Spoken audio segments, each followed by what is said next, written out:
reprocher de manière générale, mais je l'ai pris aussi pour moi. Tu dis les Algériens s'occupent beaucoup de ce qui se passe à l'étranger, mais pas chez eux. C'est très juste, c'est vrai, hein, vraiment. Hein. Même maintenant, hein, au jour d'aujourd'hui, c'est-à-dire au moment où nous essayons de faire quelque chose, de réfléchir, etc., les Algériens s'intéressent à des questions qui touchent à je sais quoi, etc. Bien sûr. Franchement, hein. Donc, si tu veux, il y a eu cette chose, je me suis dit, puisqu'il faut se décider, je vais me décider, je vais signer avec eux. Et à vrai dire, franchement, j'ai signé par une espèce de fidélité à un homme comme lui. D'accord, c'est parfait. C'est par rapport à lui, parce que c'est un militant. Quelqu'un d'autre m'aurait entrepris, je l'aurais pas fait.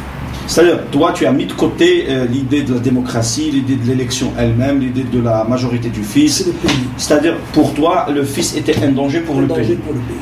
Est-ce que le pouvoir de l'époque qui a fait démissionner ou qui a destitué Chadli et qui a fait descendre l'armée dans la rue n'était pas également un danger pour le pays?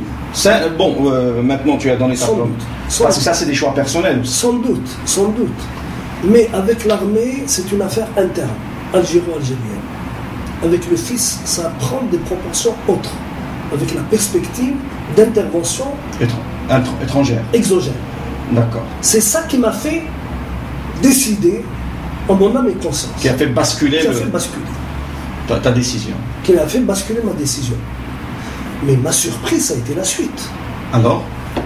La suite, quand Chadli a été déposé, j'apprends un jour, par la presse, qu'un certain Mohamed Boudiaf fait une déclaration en disant: le Front islamique de salut a remporté les élections, il faut qu'il gouverne. Boudiaf. Mohamed Boudiaf. Tu es sûr de cette... Je suis certain. Ça a été rapporté dans un journal qui s'appelle, je crois, un journal qui est à côté de la centrale de Air Algérie, le jeudi, ou quelque chose comme ça. Le quotidien, le jeudi d'Algérie. Le jeudi d'Algérie. Le jeudi d'Algérie du début du mois de janvier 1992. Alors là, parce que cette déclaration, en fait, sincèrement, je ne la connais pas. Sincèrement, je ne l'ai jamais lue. Je n'ai jamais lu une telle déclaration de Boudiaf. Si c'est vrai, ça va nous aider à comprendre ce qui s'est passé après le putsch de 92. Et moi, c'est ça qui m'a fait... Je me suis mordu les doigts. Pourquoi? Parce que je me suis dit, j'ai été fidèle à un ami, parce qu'on a été militants ensemble. La perspective de ramener Boudiaf m'explique beaucoup de choses maintenant. Beaucoup de choses que je n'avais pas vues dans ce laps de temps. Mais pour toi, l'interruption est un processus antidémocratique. Fondamentalement. La démission de Chadli est un coup d'État contre Chadli. C'est un coup d'État contre Chadli. C'est parfait. Ça ne fait pas le moment de doute. C'est parfait. Donc, ça ne fait pas le moment de doute. Les considérations pour moi d'avoir été signé ne sont pas liées à ça. Oui. Ça se discute pas. D'accord. Ça se discute pas. D'accord. J'ai obéi. Émotionnellement, j'ai été porté par autre chose, par d'autres considérations. C'est parfait. Même pour nous, du moins, autrement dit, moi par exemple, j'étais contre l'arrêt du processus électoral dans la perspective de renforcer le président Chadli à l'époque dans ses prérogatives constitutionnelles pour pouvoir bloquer le fils au Parlement dans le cas où il jouerait à une thèse d'élection présidentielle anticipée pour pouvoir prendre le pouvoir déjà. C'est-à-dire trouver une formule, trouver une formule légale, légitime, constitutionnelle pour pouvoir arrêter toute tentative de coup contre l'État et contre la République. Bon, c'était à débattre, c'est à débattre aussi. Les gens qui étaient contre l'arrêt, c'est un homme de raison. Il y a quelque chose. Il y a quelque chose de net à l'époque. Si on accepte la logique que dans les années 90, 91, 92, toute élection qui se passait en Algérie était une élection sanction, ça veut dire qu'on va droit au mur.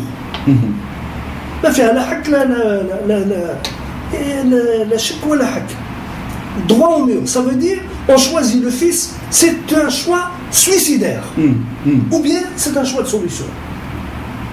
Pour les promoteurs, c'est un choix de solution, c'est la bazarisation, c'est etc. Ce que j'ai Non, dit. il y a l'autre thèse aussi. Il ne faudrait pas oublier, parce qu'il y a au moins 2-3 tendances. Ce n'est plus des mécanismes institutionnels qui jouent, c'est un processus révolutionnaire qui se met en place. C'est un processus révolutionnaire sans idéologie de la révolution, sans théorie de la révolution. Ok, je suis tout à fait d'accord. Mais, Et c'est ça qui est dangereux. d'accord, toi, tu reconnais en le FFS un homme qui a des positions claires vis-à-vis du pouvoir. C'est-à-dire, je parle de Aït Ahmed. Oui. Tu reconnais en lui quelqu'un qui n'a rien à voir avec le fils. Aït Ahmed n'a rien d'islamiste. Dans le sens tendance du terme, dans le sens logique, idéologie, formation, parcours, etc. Il n'a rien d'un Ali Bassi Madani ou d'un Ali Belhaj. Je ne connais rien de Aït Ahmed. Comment ça, tu ne connais rien de Je ne connais rien de Aït Ahmed. Aït Ahmed, il a plus de 84 ans et tu ne connais rien de lui. Il a écrit des bouquins qui sont des bouquins retraçant son itinéraire et son histoire. D'accord, mais il n'a rien à voir avec Je n'ai l'islamisme. rien lu de Aït Ahmed depuis la mort de Boumediene. D'accord. Rien. Ok. Non, tout le monde Si sait. tu as des choses Non, tout le à monde me sait. proposer, je suis preneur. C'est parfait, c'est parfait. Mais tu sais très bien que c'est comme si je te demandais si ça. Tu sais très bien. C'est comme Moi, je si. suis un homme pragmatique. Comment ça pragmatique? Je lis. C'est-à-dire pour toi, j'étudie. comment ça tu lis? Il y a des positions politiques, il y a un parti politique. Asma. Il a un parti politique, il y a le FFS. Pour moi, j'ai déjà caractérisé le FFS. J'ai dit, et je n'ai pas changé d'avis jusqu'à preuve du contraire, auquel cas je changerai d'avis, le FFS est un parti oppositionnel, ce n'est pas un parti programmatique. Non, oppositionnel au régime. Mais ça ne veut pas dire que le FFS est un parti qui a changé de tendance idéologique. On ne sait rien du FFS qui fait que... Toi, tu ne sais rien du FFS qui prouve qu'il est fils. Mais on sait tout du FFS qui n'a rien à voir avec le fils. C'est possible. On a milité, on connaît maintenant les tendances du pays, etc. Mais avoir le FFS défendre le processus électoral, moi ce que je voulais te dire, c'est très simple. Oui. Qu'il y avait plusieurs tendances.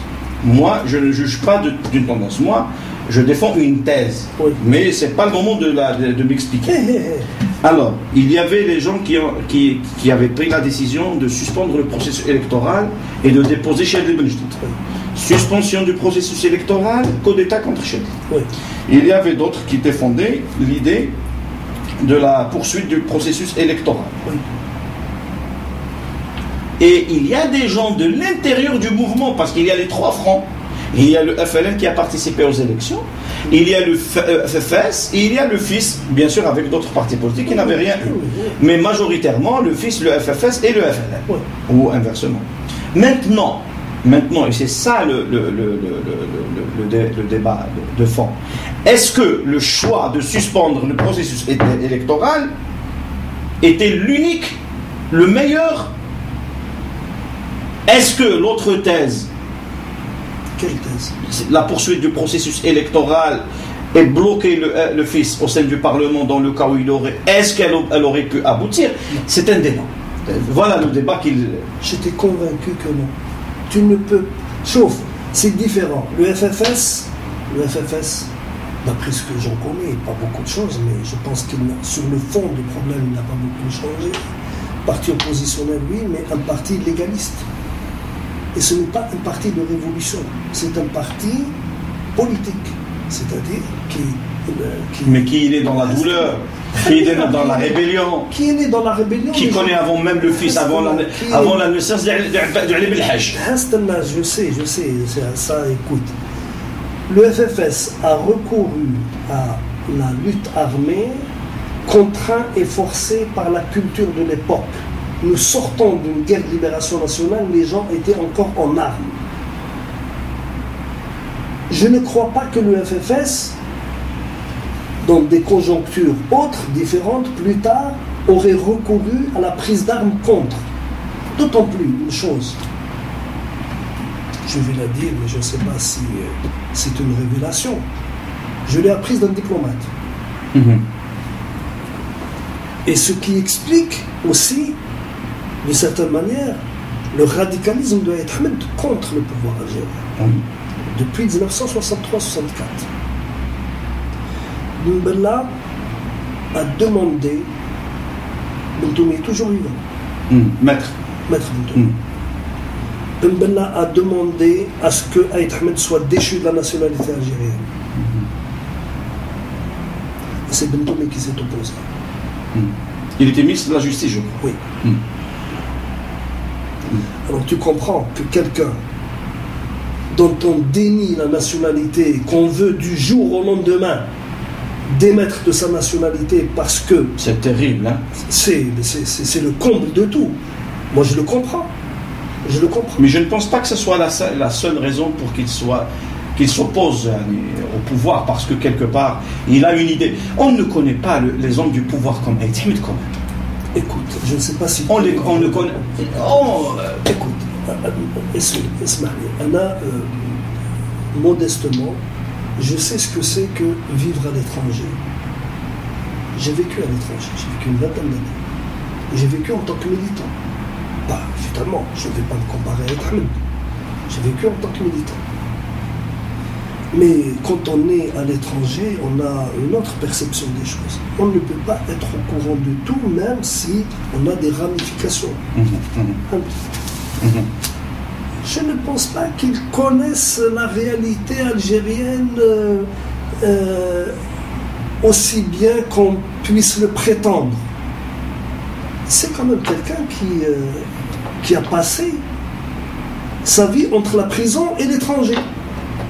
On en a déjà parlé, de toute façon on a...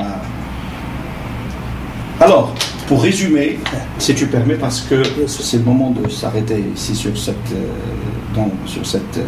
période qu'on appelle dans Res Publica série, donc on s'arrête, la série 3 s'arrête ici, et on entamera après la série 4. Donc, pour résumer, tu reconnais que la suspension du processus électoral est un coup contre la démocratie dans la démocratie formelle dans la démocratie, dans le sens démocratique du terme. Élection, comme technicité, tout le monde a été aux urnes, et il y a eu un parti qui a gagné les élections, d'autres qui n'étaient pas d'accord, et ils ont suspendu le processus électoral, etc. Tu reconnais également que la déposition du président Chadli, élu, pas élu, l'essentiel qu'il était président de la République, est un coup d'État contre une certaine légitimité du pouvoir d'un homme élu, etc. Mais tu as signé... Il faut relativiser les légitimités parce que les trucages électoraux sont connus. C'est parfait. Mais tu as fait entre une suspension du processus électoral qui va contre tes convictions et entre un coup d'État contre la légitimité d'un pouvoir d'un président qui va également contre tes convictions, parce que tu es un pacifiste, tu es quelqu'un d'éclairé, tu es un intellectuel.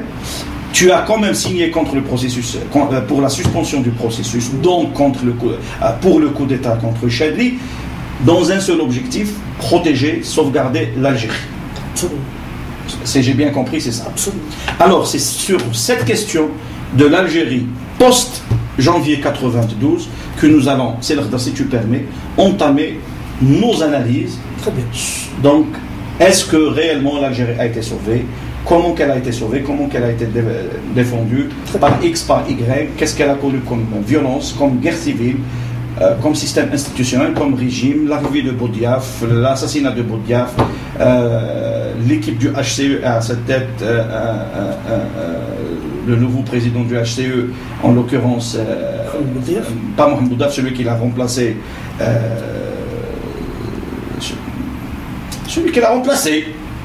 Kafi. Ali Kafi, l'ancien président de l'État Ali Kafi, les différents processus jusqu'à la conférence du dialogue national, l'arrivée de Zaroual, la présidentielle, ce qui s'est passé, les différents événements, la guerre fratricide, la violence, l'Algérie de l'époque, etc.